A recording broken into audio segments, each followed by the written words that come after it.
اگلی بار جب اسے ہوش آیا تو وہ ایک پرائیویٹ کلینک میں موجود تھا۔ آنکھیں کھول کر اس نے ایک بار پھر اپنے ارد گرد دیکھنے کی کوشش کی۔ کمرے میں اس وقت ایک نرس موجود تھی جو اس کے پاس کھڑی ڈرپ کو صحیح کرنے میں مصروف تھی۔ سالار نے اسے مسکراتے دیکھا تھا۔ وہ اسے کچھ کہنا چاہ رہا تھا مگر اس کا ذہن ایک بار پھر تاریکی میں ڈوب گیا۔ دوسری بار اسے کب ہوش آیا اسے اندازہ نہیں ہوا، مگر دوسری بار آنکھیں کھولنے پر اس نے اس کمرے میں کچھ شناسا چہرے دیکھے تھے۔ اسے آنکھیں کھولتے دیکھ کر ممی اس کی طرف بڑھ آئی تھیں۔ کیسا محسوس کر رہے ہو تم؟ انہوں نے اس پر جھکتے ہوئے بےتابی سے کہا۔ جسٹ فائن، سالار نے دور کھڑے سکندر عثمان کو دیکھتے ہوئے دھیمے لہجے میں کہا۔ اس سے پہلے کہ اس کی ممی کچھ اور کہتی، کمرے میں موجود ایک ڈاکٹر آگے آ گیا تھا۔ اس کی نبض چیک کرنے لگا۔ ڈاکٹر نے انجیکشن لگانے کے بعد ایک بار پھر اسے ڈرپ لگائی۔ سالار نے کچھ بیزاری کے ساتھ یہ کارروائیاں دیکھیں۔ ڈرپ لگانے کے بعد وہ سکندر عثمان اور اس کی بیوی سے باتیں کرنے لگا۔ سالار اس گفتگو کے دوران چھت کو گھورتا رہا۔ پھر کچھ دیر بعد ڈاکٹر کمرے سے نکل گیا۔ کمرے میں اب بالکل خاموشی تھی۔ سکندر عثمان اور اس کی بیگم اپنا سر پکڑے بیٹھے تھے۔ ان کی تمام کوششوں اور احتیاط کے باوجود یہ سالار سکندر کی خودکشی کی چوتھی کوشش تھی، اور اس بار وہ واقعی مرتے مرتے بچا تھا۔ ڈاکٹرز کے مطابق اگرچہ چند منٹوں کی تاخیر ہو جاتی تو وہ اسے نہیں بچا سکتے تھے۔ سکندر اور ان کی بیوی کو ملازم نے رات کے 2 بجے سالار کی خودکشی کی اس کوشش کے بارے میں بتایا تھا، اور وہ دونوں میاں بیوی پوری رات سو نہیں سکے تھے۔ سکندر عثمان نے صبح فلائٹ ملنے سے تقریباً 150 سگریٹ پھونک ڈالے تھے، مگر اس کے باوجود ان کی بے چینی اور اضطراب میں کمی نہیں ہو پا رہی تھی۔ میری سمجھ میں نہیں آتا یہ آخر اس طرح کی حرکتیں کیوں کرتا ہے؟ آخر اس پر ہماری نصیحتوں اور ہمارے سمجھانے کا اثر کیوں نہیں ہوا؟ سکندر عثمان نے دوران سفر کہا۔ میرا تو دماغ پھٹنے لگتا ہے جب میں اس کے بارے میں سوچتا ہوں۔ کیا نہیں کیا میں نے اس کے لیے؟ ہر سہولت، بہترین تعلیم، حتیٰ کہ بڑے بڑے سائیکٹرسٹ کو دکھا چکا ہوں، مگر نتیجہ وہی ڈھاک کے 3 پات۔ میری تو سمجھ میں نہیں آتا کہ مجھ سے کیا غلطی ہو گئی ہے جو مجھے یہ سزا مل رہی ہے۔ جاننے والوں کے درمیان مذاق بن گیا ہوں میں اس کی وجہ سے۔ سکندر عثمان بہت پریشان تھے۔ ہر وقت میرا دم حلق میں اٹکا رہتا ہے کہ پتہ نہیں وہ کس وقت کیا کر گزرے۔ اتنی احتیاط برتنے کا نتیجہ یہ نکلا ہے کہ ایک بار پھر ہم غافل ہوئے اور وہ پھر وہی حرکت کر گزرا ہے۔ طیبہ نے اپنی آنکھوں میں امڑتے ہوئے آنسوؤں کو ٹشو کے ساتھ صاف کیا۔ وہ دونوں اسی طرح کی باتیں کرتے کرتے کراچی سے اسلام آباد آئے تھے، مگر سالار کے سامنے آ کر دونوں کو چپ لگ گئی تھی۔ ان دونوں ہی کی سمجھ میں نہیں آ رہا تھا کہ وہ اس حالت میں اس سے کیا کہیں۔ سالار کو ان کی دلی اور ذہنی کیفیات کا اچھی طرح اندازہ تھا، اور ان کی خاموشی کو وہ غنیمت جان رہا تھا۔ انہوں نے اس دن اس سے کچھ نہیں کہا تھا۔ اگلے دن بھی وہ دونوں خاموش ہی رہے تھے، مگر تیسرے دن ان دونوں نے اپنی خاموشی توڑ دی تھی۔ مجھے صرف یہ بتاؤ کہ آخر تم یہ سب کیوں کر رہے ہو؟ سکندر نے اس رات بڑی تحمل مزاجی کے ساتھ اس سے گفتگو کا آغاز کیا تھا۔ آخر تمہارے ساتھ مسئلہ کیا ہے؟ تم نے وعدہ کیا تھا کہ تم ایسی کوئی حرکت نہیں کرو گے۔ میں نے اسی وعدے پر تمہیں اسپورٹس کار بھی لے کر دی تھی۔ ہر بات مان رہے ہیں ہم لوگ تمہاری، پھر بھی تمہیں قطعاً احساس نہیں ہے ہم لوگوں کا، نہ خاندان کی عزت کا۔ سالار اسی طرح چپ بیٹھا رہا۔ کسی اور کا نہیں تو تم ہم دونوں کا ہی خیال کرو۔ تمہاری وجہ سے ہماری راتوں کی نیندیں اڑ گئی ہیں، طیبہ نے کہا۔ تمہیں کوئی پریشانی، کوئی پرابلم ہے تو ہم سے ڈسکس کرو، ہم سے کہو، مگر اس طرح مرنے کی کوشش کرنا۔ تم نے کبھی سوچا ہے کہ اگر تم ان کوششوں میں کامیاب ہو جاتے تو ہمارا کیا ہوتا؟ سالار خاموش سے ان کی باتیں سنتا رہا۔ ان کی باتوں میں کچھ بھی نیا نہیں تھا۔ خودکشی کی ہر کوشش کے بعد وہ ان سے اسی طرح کی باتیں سنتا تھا۔ کچھ بولو، چپ کیوں ہو؟ کچھ سمجھ میں آ رہا ہے تمہیں؟ طیبہ نے جھنجھلا کر کہا۔ وہ انہیں دیکھنے لگا۔ ماں باپ کو اس طرح ذلیل کر کے بڑی خوشی ملتی ہے تمہیں؟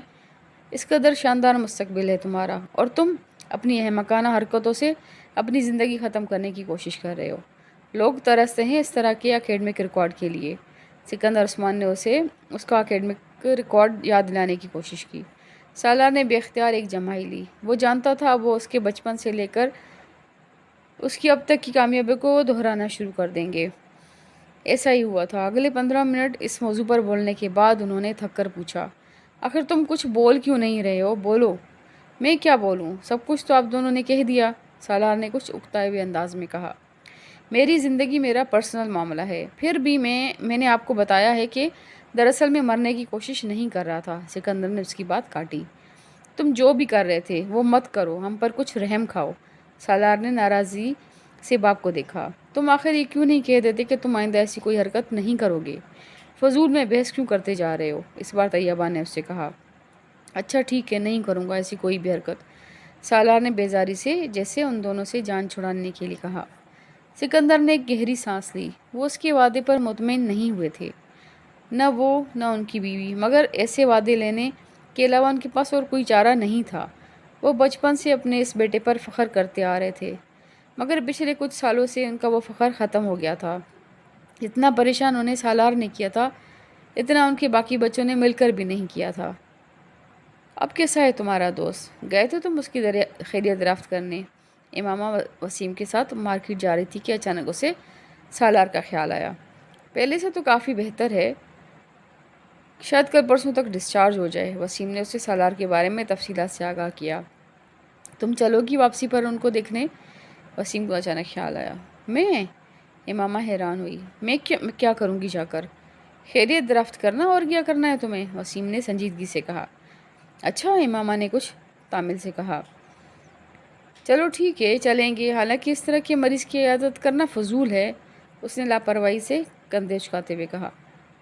ایسے مجھے توقع تھی اس کے پیرنٹس ہمارے گھر آئیں گے شکریہ وغیرہ ادا کرنے کہ ہم نے ان کے بیٹے کی جان بچا لی۔ کس قدر بر وقت مدد کی تھی ہم نے، مگر انہوں نے تو بھولے سے ہمارے گھر کا رخ نہیں کیا۔ امامہ نے تبصرہ کیا۔ تم ان بیچاروں کی کنڈیشن کا اندازہ ہی نہیں کر سکتی، کس منہ سے وہ شکریہ ادا کرنے آئیں؟ اور پھر اگر کوئی یہ پوچھ بیٹھے کہ آپ کے بیٹے نے ایسی حرکت کیوں کی، تو وہ دونوں کیا جواب دیں گے؟ وہ بیچارے عجیب مشکل میں پھنسے ہوئے ہیں، وسیم نے قدرے افسوس کرنے والے انداز میں کہا۔ ویسے اس کے پیرنٹس نے میرا بہت شکریہ ادا کیا ہے، اور امی اور بابا پرسوں جب اس کی خیریت دریافت کرنے گئے تھے تو انہوں نے وہاں بھی ان دونوں کا بہت شکریہ ادا کیا ہے۔ یہ تو امی اور بابا کی سمجھداری تھی کہ انہوں نے ان سے کوئی سوال نہیں کیا سالار کے بارے میں، ورنہ تو ادھر بھی خاصی خفت کا سامنا کرنا پڑتا انہیں، وسیم نے گاڑی موڑتے ہوئے کہا۔ مگر آخر تمہارے اس دوست کا مسئلہ کیا ہے؟ کیوں بیٹھے بیٹھا اس طرح کی احمقانہ حرکتیں کرنے لگتا ہے؟ امامہ نے پوچھا۔ تم مجھ سے اس طرح پوچھ رہی ہو جیسے وہ مجھے سب کچھ بتا کر یہ سب کچھ کرتا ہوگا۔ مجھے کیا پتا وہ کس لیے یہ سب کرتا ہے اور کیوں کرتا ہے؟ تمہارا اتنا گہرا دوست ہے، تم پوچھتے کیوں نہیں اس سے؟ اتنا گہرا بھی نہیں ہے کہ ایسی باتوں کے بارے میں بھی مجھے بتانے لگے، اور ویسے بھی میں کیوں کر دوں؟ ہوگا اس کا کوئی مسئلہ؟ تو پھر بہتر نہیں ہے کہ تم ایسے دوستوں سے کچھ فاصلے پر رہو، ایسے لوگوں سے دوستی اچھی نہیں ہوتی۔ اگر کل کو تم نے بھی اس طرح کی حرکتیں شروع کر دی تو؟ ویسے تم نے اس دن جو حرکت کی تھی وہ اگر اس سے یاد رہی تو ہماری دوستی میں خود ہی خاصا فرق آ جائے گا، وسیم نے کچھ جتانے والے انداز میں کہا۔ میں نہیں سمجھتی کہ اسے وہ تھپڑ یاد ہوگا، وہ صحیح طور پر ہوش میں تو نہیں تھا۔ تم سے ذکر کیا اس نے اس بارے میں؟ امامہ نے پوچھا۔ نہیں، مجھ سے کہا تو نہیں، مگر ہو سکتا ہے کہ اسے یاد ہو۔ تم نے اچھا نہیں کیا تھا، اس نے حرکت ہی ایسی کی تھی، ایک تو اپنا ہاتھ کھینچ رہا تھا اور دوسرا گالیاں دے رہا تھا، اوپر سے میرا دوپٹہ بھی کھینچ لیا۔ اس نے دوپٹہ نہیں کھینچا تھا، اس کا ہاتھ لگا تھا، وسیم نے سالار کا دفاع کرتے ہوئے کہا۔ جو بھی تھا، اس وقت تو مجھے بہت غصہ آیا تھا، مگر بعد میں مجھے بھی افسوس ہوا تھا، اور میں نے تو اللہ کا بہت شکر ادا کیا کہ وہ بچ گیا۔ اگر کہیں وہ مر جاتا تو مجھے تو بہت ہی پچھتاوا ہوتا اپنے اس تھپڑ کا، امامہ نے قدرے معذرت خانہ انداز میں کہا۔ چلو تم آج جا رہی ہو تو معذرت کر لینا، وسیم نے مشورہ دیا۔ کیوں ایکسکیوز کروں؟ ہو سکتا ہے اسے کچھ یاد ہی نہ ہو، پھر میں خواہ گڑے مردے اکھاڑوں، اسے یاد دلاؤں کہ میں نے اس کے ساتھ ایسا کیا تھا، امامہ نے فوراً کہا۔ اور فرض کرو اسے سب کچھ یاد ہوا تو کیا ہوگا؟ وہ کون سا ہمارا رشتہ دار ہے کہ اس سے تعلقات خراب ہو جائیں گے یا میل جول میں فرق پڑے گا؟ امامہ نے لاپرواہی سے کہا۔ شاپنگ کرنے کے بعد سالار اسے کلینک لے آیا جہاں سالار زیر علاج تھا۔ وہ دونوں جس وقت اس کمرے میں داخل ہوئے اس وقت وہ سوپ پینے میں مصروف تھا۔ سالار نے وسیم کے ساتھ آنے والی لڑکی کو دیکھا اور فوراً پہچان لیا، اگرچہ اس رات اس حالت میں اسے وہ شناخت نہیں کر سکا، مگر اس وقت اسے دیکھتے ہی وہ اسے پہچان گیا۔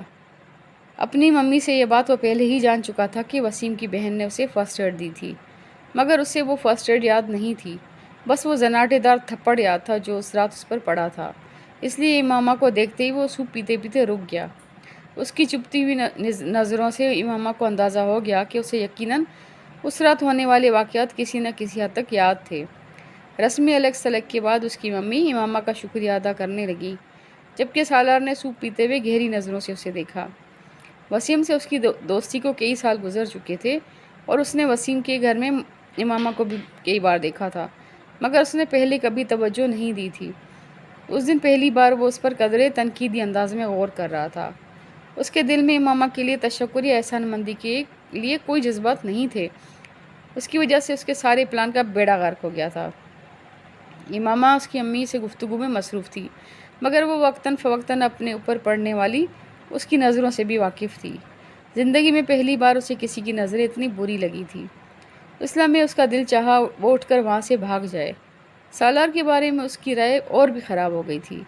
وہ اپنے اس تھپڑ کے لیے معذرت کے ارادے سے وہاں آئی تھی، مگر اس وقت اس کا دل چاہا اسے 2-4 اور تھپڑ لگا دے۔ تھوڑی دیر وہاں بیٹھنے کے بعد وہ فوراً ہی واپس جانے کے لیے اٹھ کھڑی ہوئی، اور واپس جاتے ہوئے اس نے سالار کے ساتھ الگ سلگ کا تکلف بھی نہیں کیا تھا۔ وہ صرف اس کی ممی کے ساتھ دعا سلام کے بعد سالار کی طرف دیکھے بغیر باہر نکل آئی تھی، اور باہر آ کر اس نے سکون کا سانس لیا تھا۔ اس طرح کے دوست بنائے ہوئے تم نے؟ اس نے باہر نکلتے ہی وسیم سے کہا، جس نے کچھ حیرانی سے اسے دیکھا۔ کیوں اب کیا ہوا ہے؟ اسے دیکھنے تک کی تمیز نہیں ہے، اس بات کا احساس تک نہیں ہے کہ میں اس کے دوست کی بہن ہوں اور اس کے دوست کے ساتھ اس کے کمرے میں موجود ہوں۔ وسیم اس کی بات پر کچھ خفیف سا ہو گیا۔ یہ آدمی اس قابل نہیں کہ اس کی عیادت کی جائے، اور تم اس کے میل جول بند کرو۔ اچھا ٹھیک ہے، میں محتاط رہوں گا، اور اب تم بار بار اس کی بات کو نہ دہراؤ، وسیم نے موضوع گفتگو بدلنے کے لیے کہا۔ امامہ دانستہ طور پر خاموش ہو گئی، مگر سالار اس کے ناپسندیدہ افراد کی لسٹ میں شامل ہو چکا تھا۔ یہ ایک اتفاق ہی تھا کہ وہ دونوں کچھ چھٹیاں گزارنے اسلام آباد آئی ہوئی تھی، ورنہ شاید سالار سے اس کا اتنا قریبی اور اتنا ناپسندیدہ تعلق کبھی پیدا نہ ہوتا۔ اسلام قبول کرنے کے بعد اس نے پہلی بار جلال انصر کو تب قریب سے دیکھا تھا جب ایک دن وہ چاروں کالج کے لان میں بیٹھی گفتگو میں مصروف تھیں۔ وہ وہاں کسی کام سے آیا تھا۔ رسمی الگ سلگ کے بعد وہ زینب کے ساتھ چند قدم دور جا کھڑا ہوا تھا۔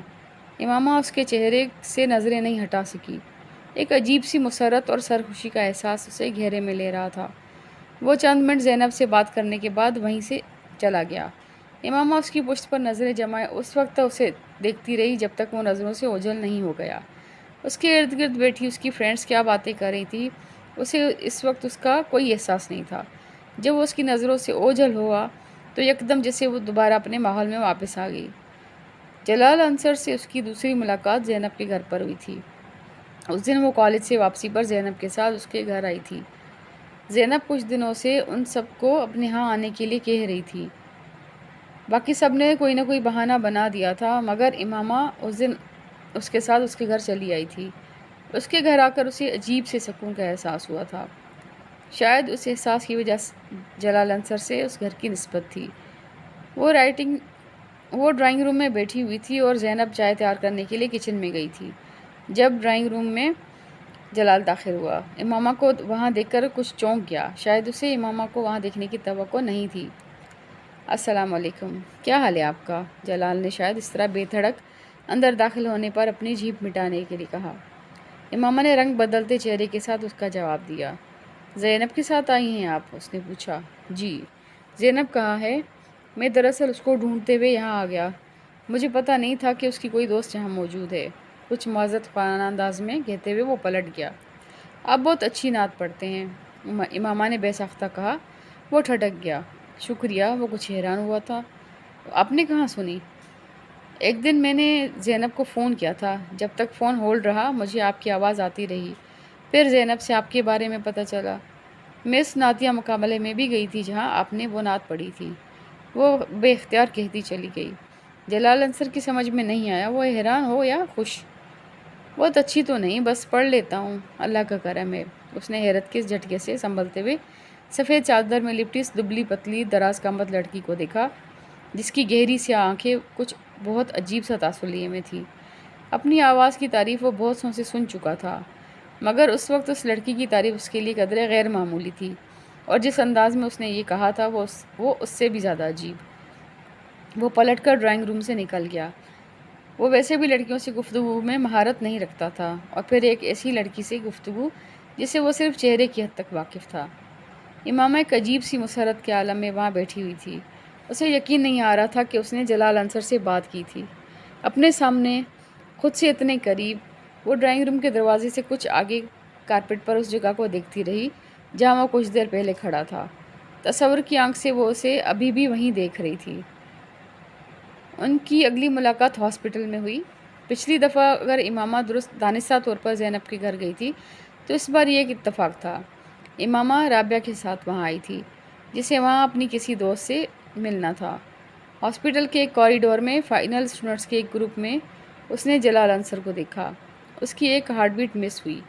کوریڈور میں اتنا رش تھا کہ وہ اس کے پاس نہیں جا سکتی تھی، اور اس وقت پہلی بار امامہ کو احساس ہوا کہ اسے سامنے دیکھ کر اس کے لیے رک جانا کتنا مشکل کام تھا۔ رابعہ کی دوست کے ساتھ بیٹھے ہوئے بھی اس کا دھیان مکمل طور پر باہر ہی تھا۔ 1-1.5 گھنٹے بعد وہ رابعہ کے ساتھ اس کی دوست کے کمرے سے باہر آئی تھی۔ اب وہاں فائنل ایئر کے اسٹوڈنٹس کا وہ گروپ نہیں تھا۔ امامہ کو بے اختیار مایوسی ہوئی۔ رابعہ اس کے ساتھ باتیں کرتے ہوئے باہر نکل رہی تھی جب سیڑھیوں پر ان دونوں کا آمنا سامنا ہو گیا۔ امامہ کے جسم سے جیسے ایک کرنٹ سا گزر گیا۔ السلام علیکم جلال بھائی، کیسے ہیں آپ؟ رابعہ نے پہل کی تھی۔ اللہ کا شکر ہے، اس نے سلام کا جواب دیتے ہوئے کہا۔ آپ لوگ یہاں کیسے آ گئے؟ اس بار جلال نے امامہ کو دیکھتے ہوئے کہا۔ میں اپنی ایک فرینڈ سے ملنے آئی تھی اور امامہ میرے ساتھ آئی تھی، رابعہ مسکراتے ہوئے بتا رہی تھی، جبکہ امامہ خاموشی سے اس کے چہرے پر نظریں جمائے ہوئے تھی۔ دستگیری میری تنہائی کی تو نے ہی تو کی، میں تو مر جاتا اگر ساتھ نہ تیرا ہوتا۔ اس کی آواز سنتے ہی وہ ایک بار پھر ٹرانس میں آ گئی تھی۔ اس نے بہت کم لوگوں کو اتنے شستہ لہجے میں اردو بولتے ہوئے سنا تھا جس لہجے میں وہ بات کر رہا تھا۔ پتہ نہیں کیوں ہر بار اس کی آواز سنتے ہی اس کے کانوں میں اس کی پڑھی ہوئی نعت گونجنے لگتی تھی۔ اسے عجیب سا رشک آ رہا تھا اسے دیکھتے ہوئے۔ جلال نے رابعہ سے بات کرتے ہوئے شاید اس کی محویت کو محسوس کیا تھا، اسی لیے بات کرتے کرتے اس نے امامہ کی طرف دیکھا اور مسکرایا۔ امامہ نے اس کے چہرے سے نظریں ہٹا لی۔ بے اختیار اس کا دل چاہا تھا وہ اس شخص کے اور قریب چلی جائے۔ جلال سے نظریں ہٹا کر ارد گرد گزرتے لوگوں کو دیکھتے ہوئے اس نے 3 بار لا حول ولا پڑھی۔ شاید اس وقت شیطان میرے دل میں آ کر مجھے اس کی طرف راغب کر رہا ہے، اس نے سوچا، مگر لا حول پڑھنے کے بعد بھی اس کے اندر کوئی تبدیلی نہیں آئی۔ وہ اب بھی جلال کے لیے ویسی ہی کشش محسوس کر رہی تھی۔ ازیت سے اتنے سالوں کی منگنی کے بعد بھی کبھی اس نے اپنے آپ کو اس کے لیے اس طرح بے اختیار ہوتے نہیں دیکھا تھا جس طرح وہ اس وقت ہو رہی تھی۔ وہاں کھڑے اسے پہلی بار جلال سے بہت زیادہ خوف آیا۔ میں کیا کروں گی اگر میرا دل اس آدمی کو دیکھ کر اسی طرح بے اختیار ہوتا رہا؟ آخر اسے دیکھ کر اس نے جسے بے بسی کے عالم میں سوچا، میں اتنی کمزور تو کبھی بھی نہیں تھی کہ اس جیسے آدمی کو دیکھ کر اس طرح اس نے اپنے وجود کو موم کا پایا۔ بھائی آپ فارغ ہیں؟ اس رات زینب دروازے پر دستک دے کر جلال کے کمرے میں داخل ہوئی۔ ہاں آ جاؤ، اس نے اسٹڈی ٹیبل پر بیٹھے بیٹھے گردن موڑ کر زینب کو دیکھا۔ آپ سے ایک کام ہے، زینب اس کے پاس آتے ہوئے بولی۔ کیا کام ہے؟ آپ ایک کیسٹ میں اپنی آواز میں کچھ نعتیں ریکارڈ کر دیں، زینب نے کہا۔ جلال نے حیرت سے اس کی فرمائش سنی۔ کس لیے؟ وہ میری دوست ہے امامہ، اس کے لیے۔ آپ کی آواز بہت پسند ہے اسے، اس نے مجھ سے فرمائش کی اور میں نے حامی بھر لی، زینب نے تفصیل بتائی۔ جلال اس فرمائش پر مسکرایا۔ امامہ سے کچھ دن پہلے ہونے والی ملاقات سے یاد آ گئی تھی۔ یہ وہی لڑکی ہے جو اس دن یہاں آئی تھی؟ جلال نے سرسری انداز میں پوچھا۔ ہاں وہی لڑکی ہے، اسلام آباد سے یہاں آئی ہوئی ہے۔ اسلام آباد سے؟ ہاسٹل میں رہ رہی ہے؟ جلال نے کچھ دلچسپی لیتے ہوئے پوچھا۔ جی ہاسٹل میں رہ رہی ہے، کافی اچھا خاندان ہے اس کا، بہت بڑے انڈسٹریلسٹ ہیں اس کے فادر، مگر امامہ سے مل کر ذرا محسوس نہیں ہوتا، زینب نے بے اختیار امامہ کی تعریف کی۔ کافی مذہبی لگتی ہے، میں نے اسے 2 بار تمہارے ساتھ کالج میں بھی دیکھا ہے، کالج میں بھی چادر اوڑھی ہوتی ہے اس نے۔ یہاں کالج کی آب و ہوا کا ابھی تک اثر نہیں ہوا اس پر، جلال نے کہا۔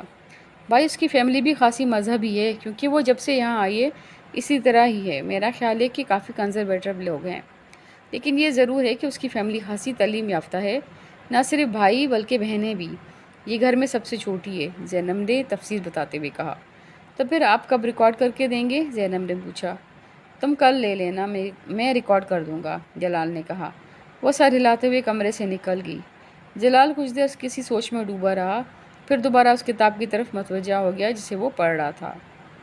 ان کی اگلی ملاقات لائبریری میں ہوئی تھی۔ اس بار امامہ اسے وہاں دیکھ کر بے اختیار اس کی طرف چلی گئی تھی۔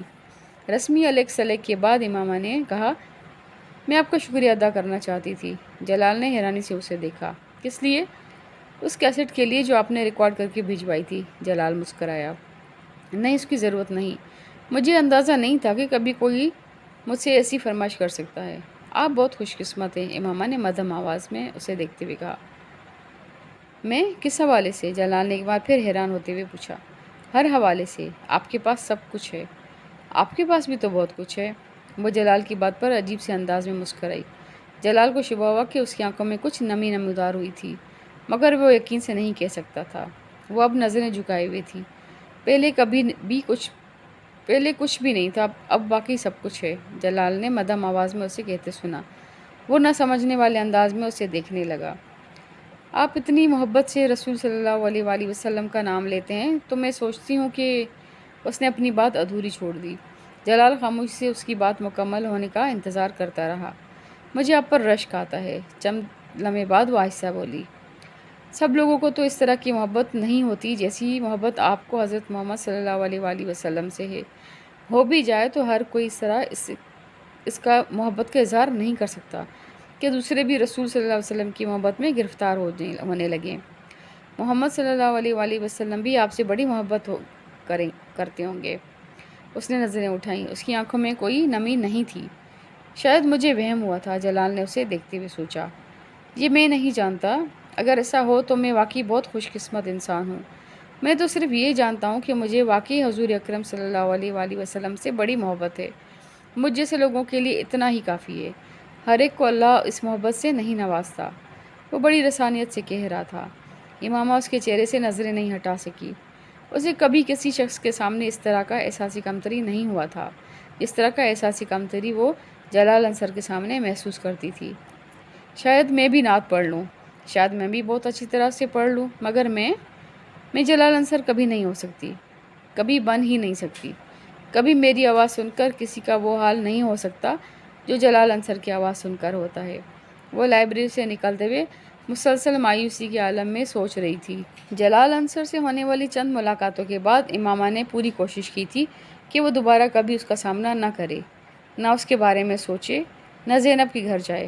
حتیٰ کہ اس نے زینب کے ساتھ اپنے تعلقات کو بھی اپنی طرف سے بہت محدود کرنے کی کوشش کی تھی۔ اس کی ہر حفاظتی تدبیر برے طریقے سے ناکام ہوتی گئی۔ ہر گزرتے دن کے ساتھ امامہ کی بے بسی میں اضافہ ہوتا جا رہا تھا، اور پھر اس نے گھٹنے ٹیک دیے تھے۔ اس آدمی میں کوئی ایسی چیز ہے جس کے سامنے میری ہر مزاحمت تم توڑ جاتی ہے، اور شاید اس کا یہ اعتراف ہی تھا جس نے اسے ایک بار پھر جلال کی طرف متوجہ کر دیا تھا۔ پہلے اس کے لیے اس کی بے اختیاری لاشعوری تھی، پھر اس نے شعوری طور پر جلال کو اذیت کی جگہ دے دی۔ آخر کیا برائی ہے اگر میں اس شخص کا ساتھ چاہوں جس کی آواز مجھے بار بار اپنے پیغمبر صلی اللہ علیہ وآلہ وسلم کی طرف لوٹنے پر مجبور کرتی ہے؟ میں کیوں اس شخص کے حصول کی خواہش نہ کروں جو حضرت محمد صلی اللہ علیہ وآلہ وسلم سے مجھ سے بھی زیادہ محبت رکھتا ہے؟ کیا مذائقہ ہے اگر میں اس شخص کو اپنا مقدر بنائے جانے کی دعا کروں جس کے لیے میں انس رکھتی ہوں اور جس کی کردار سے میں واقف ہوں؟ کیا برا ہے اگر میں یہ چاہوں کہ میں جلال انصر کے نام سے شناخت پاؤں، اس واحد آدمی کے نام سے جسے سنتے جسے دیکھتے مجھے اس پر رشک آتا ہے؟ اس کے پاس ہر دلیل، ہر توجیہ موجود ہے۔ بہت غیر محسوس طور پر وہ ہر اس جگہ جانے لگی جہاں جلال کے پائے جانے کا امکان ہوتا، اور وہ اکثر وہاں پایا جاتا۔ وہ زینب کو اس وقت فون کرتی جب جلال گھر پر ہوتا، کیونکہ گھر پر ہوتے ہوئے فون ہمیشہ وہی ریسیو کرتا۔ دونوں کے درمیان چھوٹی موٹی گفتگو رفتہ رفتہ طویل ہونے لگی، پھر وہ ملنے لگے۔ جویریہ، رابعہ یا زینب تینوں کو امامہ اور جلال کے ان بڑھتے ہوئے تعلقات کے بارے میں پتہ نہیں تھا۔ جلال اب ہاؤس جاب کر رہا تھا اور امامہ اکثر اس کے ہاسپٹل جانے لگی۔ باقاعدہ اظہار محبت نہ کرنے کے باوجود وہ دونوں اپنے لیے ایک دوسرے کے جذبات سے واقف تھے۔ جلال جانتا تھا کہ امامہ اسے پسند کرتی تھی، اور یہ پسندیدگی عام نوعیت کی نہیں تھی۔ خود امامہ بھی یہ جان چکی تھی کہ جلال اس کے لیے کچھ خاص قسم کے جذبات محسوس کرنے لگا ہے۔ جلال اس قدر مذہبی تھا کہ اس نے کبھی اس بات کا تصور بھی نہیں کیا تھا کہ وہ کسی لڑکی کی محبت میں گرفتار ہو جائے گا۔ نہ صرف یہ کہ وہ محبت کرے گا بلکہ اس طرح اس سے ملا بھی کرے گا، مگر یہ سب کچھ بہت غیر محسوس انداز میں ہوتا گیا۔ اس نے کبھی زینب سے اس بات کا ذکر نہیں کیا کہ اس کے اور امامہ کے درمیان کسی خاص نوعیت کا تعلق ہے۔ اگر وہ یہ انکشاف کر دیتا تو زینب اسے یقیناً امامہ کی عزت کے ساتھ طے شدہ نسبت سے آگاہ کر دیتی۔ بہت شروع میں ہی وہ امامہ کی ایسی کسی نسبت کے بارے میں جان لیتا تو وہ امامہ کے بارے میں بہت محتاط ہو جاتا، مگر کم از کم امامہ کے لیے اس حد تک انوالو ہونے کا سوال ہی پیدا نہیں ہوتا جس حد تک وہ ہو چکا تھا۔ ان کے درمیان ہونے والی ایسی ہی ایک ملاقات میں امامہ نے اسے پروپوز کیا تھا۔ اسے امامہ کی جرأت پر کچھ حیرانی ہوئی تھی، کیونکہ کم از کم وہ خود بہت چاہنے کے باوجود ابھی تک یہ بات نہیں کہہ سکا تھا۔ آپ کا ہاؤس جاب کچھ عرصے میں مکمل ہو جائے گا، اس کے بعد آپ کیا کریں گے؟ امامہ نے اس دن اس سے پوچھا تھا۔ اس کے بعد میں اسپیشلائزیشن کے لیے باہر جاؤں گا، جلال نے بڑی سہولت سے کہا۔ اس کے بعد واپس آؤں گا اور اپنا ہاسپٹل بناؤں گا۔ آپ نے اپنی شادی کے بارے میں سوچا ہے؟ اس نے اگلا سوال کیا تھا۔ جلال نے حیران مسکراہٹ کے ساتھ اسے دیکھا تھا۔ امامہ شادی کے بارے میں ہر ایک ہی سوچتا ہے، آپ کس سے کریں گے یہ طے کرنا بھی باقی ہے۔ امامہ چند لمحے خاموش رہی۔ مجھ سے شادی کریں گے؟ جلال دم بخود اسے دیکھنے لگا۔ اسے امامہ سے اس سوال کی توقع نہیں تھی۔ آپ کو میری بات بری لگی ہے؟ امامہ نے گمسم دیکھ کر پوچھا۔ وہ یکدم جیسے ہوش میں آ گیا۔ نہیں، ایسا نہیں ہے، اس نے بے اختیار کہا۔ یہ سوال مجھے تم سے کرنا چاہیے تھا۔ تم مجھ سے شادی کرو گی؟ ہاں، امامہ نے بڑی سہولت سے کہا۔ اور آپ؟ میں ہاں، آف کورس۔ تمہارے علاوہ میں اور کس سے شادی کر سکتا ہوں؟ اس نے اپنے جملے پر امامہ کے چہرے پر ایک چمک آتے دیکھی۔ میں ہاؤس جاب ختم کرنے کے بعد اپنے ماں باپ کو تمہارے ہاں بھجواؤں گا۔ وہ اس بار جواب میں کچھ کہنے کی بجائے چپ سی ہو گئی۔ جلال، کیا ایسا ہو سکتا ہے کہ میں آپ سے اپنے گھر والوں کی مرضی کے بغیر شادی کر لوں؟ جلال اس کی بات پر ہکا بکا رہ گیا۔ کیا مطلب؟ ہو سکتا ہے میرے پیرنٹس اس شادی پر تیار نہ ہوں۔ کیا تم نے اپنے پیرنٹس سے بات کی ہے؟ نہیں۔ تو پھر تم یہ کیسے کہہ سکتی ہو؟ کیونکہ میں اپنے پیرنٹس کو اچھی طرح جانتی ہوں، اس نے رسانیت سے کہا۔ جلال یکدم کچھ پریشان نظر آنے لگا۔ امامہ، میں نے کبھی یہ سوچا ہی نہیں کہ تمہارے پیرنٹس کو ہم دونوں کی شادی پر کوئی اعتراض ہو سکتا ہے۔ میں تو سمجھ رہا تھا کہ ایسا نہیں ہوگا، مگر ایسا ہو سکتا ہے۔ آپ مجھے صرف یہ بتائیں کہ کیا آپ اس صورت میں مجھ سے شادی کر لیں گے؟ جلال کچھ دیر خاموش بیٹھا رہا۔ امامہ اس طرح کے عالم میں اسے دیکھتی رہی۔ کچھ دیر بعد جلال نے اپنی خاموشی کو توڑا۔ ہاں، میں تب بھی تم ہی سے شادی کروں گا۔ میرے لیے ممکن نہیں کہ میں اب کسی دوسری لڑکی سے شادی کر سکوں گا۔ میں کوشش کروں گا کہ تمہارے پیرنٹس اس شادی پر رضامند ہو جائیں، لیکن اگر وہ نہیں ہوتے تو پھر ہمیں ان کی مرضی کے بغیر شادی کرنی ہوگی۔ کیا آپ کے پیرنٹس اس شادی پر رضامند ہو جائیں گے؟ ہاں، میں انہیں منا لوں گا، وہ میری بات نہیں ٹالتے، جلال نے فخری انداز میں کہا۔ وہ ہیلو کی آواز پر پلٹی۔ اس سے چند قدم کے فاصلے پر سالار کھڑا تھا۔ وہ اپنے ایسی بے ڈنگے حلیے میں تھا۔ ٹی شرٹ کے سارے بٹن کھلے ہوئے تھے اور وہ خود جینس کی جیبوں میں ہاتھ ڈالے کھڑا تھا۔ ایک لمحے کے لیے امامہ کی سمجھ میں نہیں آیا کہ وہ کس طرح کے رد عمل کا اظہار کرے۔ سالار کے ساتھ تیمور بھی تھا۔ آؤ، اس لڑکی سے ملواتا ہوں تمہیں۔ سالار نے امامہ کو کتابوں کی دکان پر دیکھا تو قریب چلا آیا۔ تیمور نے گردن موڑ کر دیکھا اور حیرانی سے کہا، اس چادر والی سے؟ ہاں، سالار نے قدم بڑھائے۔ یہ کون ہے؟ تیمور نے پوچھا۔ یہ وسیم کی بہن ہے، سالار نے کہا۔ وسیم کی بہن؟ مگر تم مجھ سے کیوں مل رہے ہو؟ وسیم اور اس کی فیملی تو خاصی کنزرویٹو ہے، اس سے مل کر کیا کرو گے؟ تیمور نے امامہ پر دور سے ایک نظر ڈالتے ہوئے کہا۔ پہلی بار نہیں مل رہا ہوں، پہلے بھی مل چکا ہوں، بات کرنے میں کیا حرج ہے؟ سالار نے اس کی بات سنی انسنی کرتے ہوئے کہا۔ امامہ نے میگزین ہاتھ میں پکڑے ایک نظر سالار کو اور ایک نظر اس کے ساتھ کھڑے لڑکے کو دیکھا جو تقریباً سالار جیسے حلیے میں ہی تھا۔ How are you? سالار نے اسے اپنی طرف متوجہ دیکھ کر کہا۔ فائن، امامہ نے میگزین بند کرتے ہوئے کہا۔ یہ تیمور ہے، وسیم سے اس کی بھی خاصی دوستی ہے، سالار نے تعارف کرایا۔ امامہ نے ایک نظر تیمور کو دیکھا، پھر ہاتھ کے اشارے سے شاپنگ سینٹر کے ایک حصے کی طرف اشارہ کرتے ہوئے کہا، وسیم وہاں ہے۔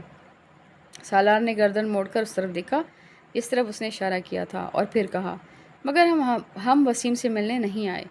تو امامہ نے سنجیدگی سے کہا، آپ سے بات کرنے آئے ہیں۔ مگر میں تو آپ کو نہیں جانتی، پھر آپ مجھ سے کیا بات کرنے آئے ہیں؟ امامہ نے سرد موری سے کہا۔ اسے سالار کی آنکھوں سے وحشت ہونے لگی تھی۔ کاش یہ کسی سے نظریں جھکا کر بات کرنا سیکھ لیتا، خاص طور پر کسی لڑکی سے۔ اس نے میگزین دوبارہ کھول لیا۔ آپ مجھے نہیں جانتی، سالار مذاق اڑانے والے انداز میں ہنسا۔ آپ کے گھر کے ساتھ ہی میرا گھر ہے۔ یقیناً ہے، مگر میں آپ کو ذاتی طور پر نہیں جانتی، اس نے اسی رخائی سے میگزین پر نظریں جماتے ہوئے کہا۔ چند ماہ پہلے آپ نے ایک رات میری جان بچائی تھی، سالار نے مذاق اڑانے والے انداز میں اسے یاد دلایا۔ میڈیکل کی اسٹوڈنٹ ہونے کی حیثیت سے یہ میرا فرض تھا۔ میرے سامنے کوئی بھی مر رہا ہوتا تو میں یہی کرتی۔ اب مجھے ایکسکیوز کریں، میں کچھ مصروف ہوں۔ سالار اس کے کہنے کے باوجود ٹس سے مس نہیں ہوا۔ تیمور نے اس کے بازو کو ہولے سے کھینچ کر چلنے کا اشارہ کیا۔ شاید اسے وسیم کے حوالے سے امامہ کا لحاظ تھا، مگر سالار نے اپنا بازو چھڑا لیا۔ میں اس رات آپ کی مدد کے لیے شکریہ ادا کرنا چاہتا تھا، حالانکہ آپ نے مجھے پروفیشنل طریقے سے ٹریٹمنٹ نہیں دیا تھا۔ اس بار سالار نے سنجیدگی سے کہا۔ امامہ نے اس کی بات پر میگزین سے نظریں ہٹا کر اسے دیکھا۔ آپ کا اشارہ اگر اس تھپڑ کی طرف ہے تو ہاں، وہ بالکل پروفیشنل نہیں تھا اور میں اس کے لیے معذرت کرتی ہوں۔ میں نے اسے مائنڈ نہیں کیا، میرا اشارہ اس طرف نہیں تھا، سالار نے لاپرواہی سے کہا۔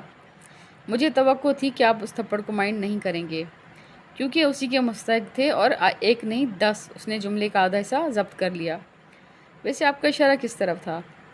بےحد تھرڈ کلاس طریقے سے بینڈیج کی تھی آپ نے میری، اور آپ کو پراپر طریقے سے بلڈ پریشر چیک کرنا نہیں آتا، سالار نے لاپرواہی سے کہتے ہوئے چیونگم کی ایک اسٹک اپنے منہ میں ڈالی۔ امامہ کے کان کی لوہیں سرخ ہو گئیں۔ وہ پلکیں جھپکائے بغیر اسے دیکھتی رہی۔ افسوسناک بات ہے کہ ایک ڈاکٹر کو ایسے معمولی کام نہ آتے ہوں جو کسی بھی عام آدمی کو آتے ہیں۔ اس بار اس کا انداز پھر مذاق اڑانے والا تھا۔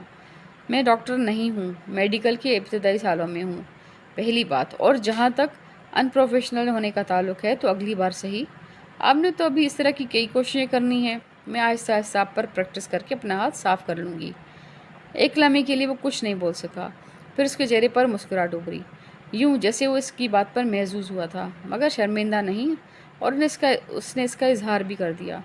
اگر آپ مجھے شرمندہ کرنے کی کوشش کر رہی ہیں تو آپ اس میں ناکام ہوں گی۔ میں جانتی ہوں آپ شرمندہ نہیں ہوتے، یہ صفت صرف انسانوں میں ہوتی ہے۔ امامہ نے اس کی بات کاٹ دی۔ آپ کے خیال میں کیا ہوں؟ سالار نے اسی انداز میں کہا۔ پتہ نہیں، ایک ویٹ اس بارے میں آپ کو زیادہ بہتر گائیڈ کر سکے گا۔ وہ اس بار اس کی بات پر ہنسا۔ 2 پیروں پر چلنے والے جانور کو ہر میڈیکل ڈکشنری انسان کہتی ہے، اور میں 2 پیروں پر چلتا ہوں۔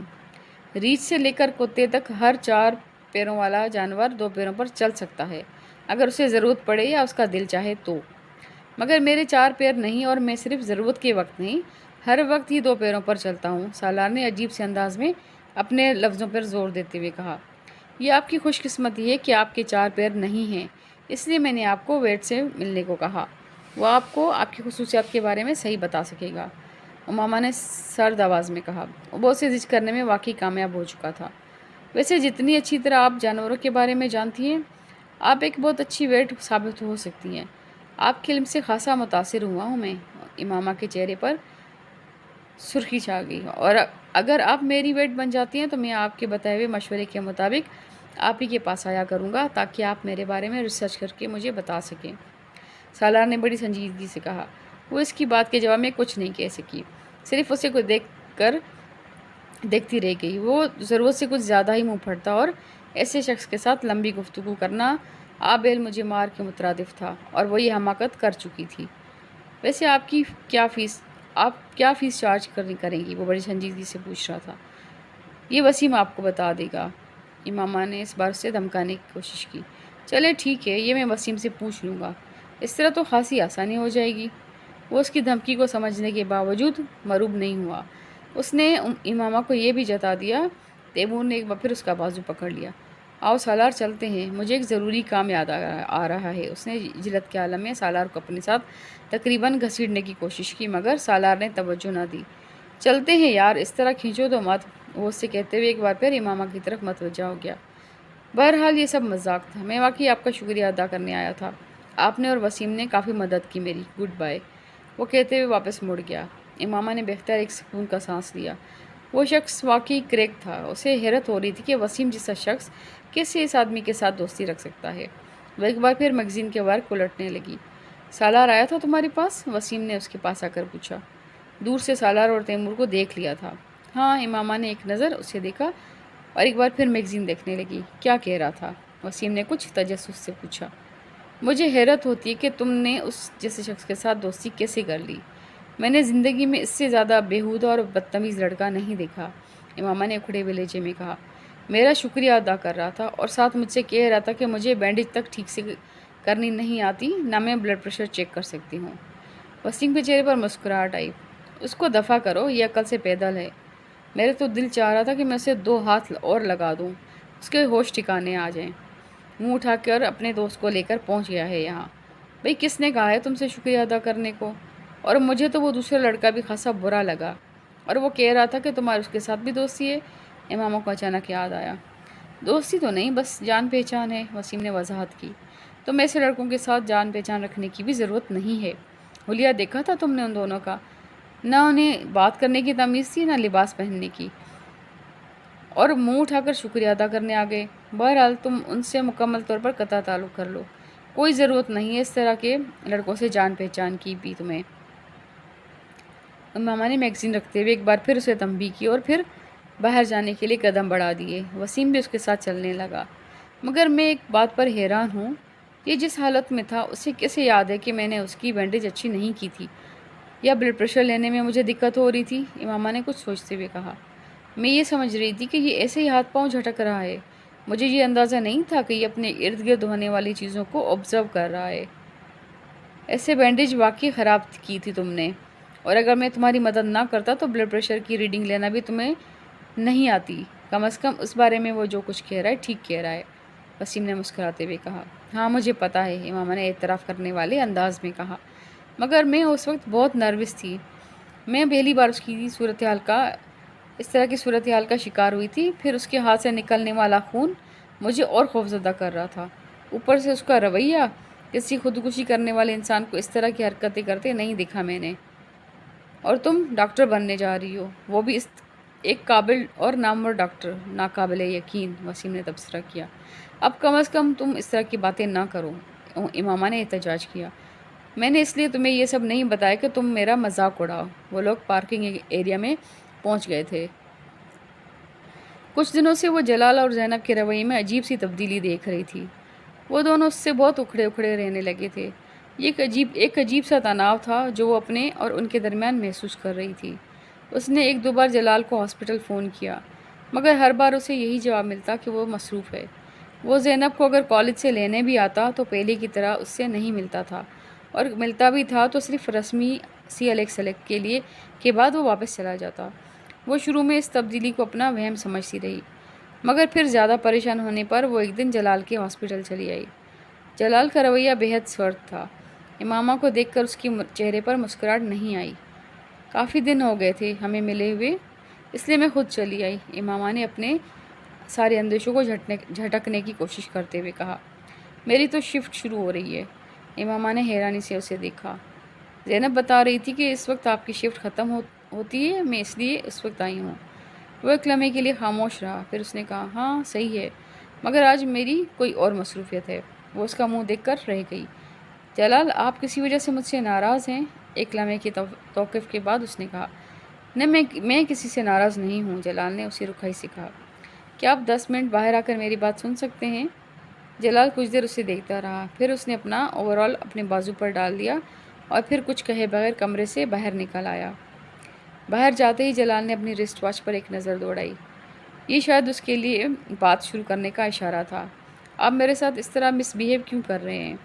کیا مس بیہیو کر رہا ہوں میں؟ جلال نے اکھڑ انداز میں کہا۔ آپ بہت دنوں سے مجھے اگنور کر رہے ہیں۔ ہاں کر رہا ہوں۔ امامہ کو توقع نہیں تھی کہ وہ اتنی صفائی سے اس بات کا اعتراف کر لے گا۔ کیونکہ میں تم سے ملنا نہیں چاہتا۔ وہ کچھ لمحوں کے لیے کچھ نہیں بول سکی۔ کیوں؟ یہ بتانا ضروری نہیں، اس نے اسی طرح اکھڑ انداز میں کہا۔ میں جاننا چاہتی ہوں کہ آپ کا رویہ یکدم کیوں تبدیل ہو گیا ہے؟ کوئی نہ کوئی وجہ تو ہوگی اس کی، امامہ نے کہا۔ ہاں وجہ ہے، مگر میں تمہیں بتانا ضروری نہیں سمجھتا، بالکل اسی طرح جس طرح تم بہت سی باتیں مجھے بتانا ضروری نہیں سمجھتی۔ میں؟ وہ اس کا منہ دیکھنے لگی۔ میں نے کون سی باتیں آپ کو نہیں بتائیں؟ یہ کہ تم مسلمان نہیں ہو، جلال نے بڑے تلخ لہجے میں کہا۔ امامہ سانس تک نہیں لے سکی۔ کیا تم نے یہ بات مجھ سے چھپائی نہیں؟ جلال میں بتانا چاہتی تھی، امامہ نے شکست خوردہ انداز میں کہا۔ چاہتی تھی، مگر تم نے بتایا تو نہیں۔ دھوکہ دینے کی کوشش کی ہے تم نے۔ جلال، میں نے آپ کو دھوکہ دینے کی کوشش نہیں کی، امامہ نے جیسے احتجاج کیا۔ میں آپ کو کیوں دھوکہ دوں گی؟ مگر تم نے یہی کیا ہے، جلال نے سر جھٹکتے ہوئے کہا۔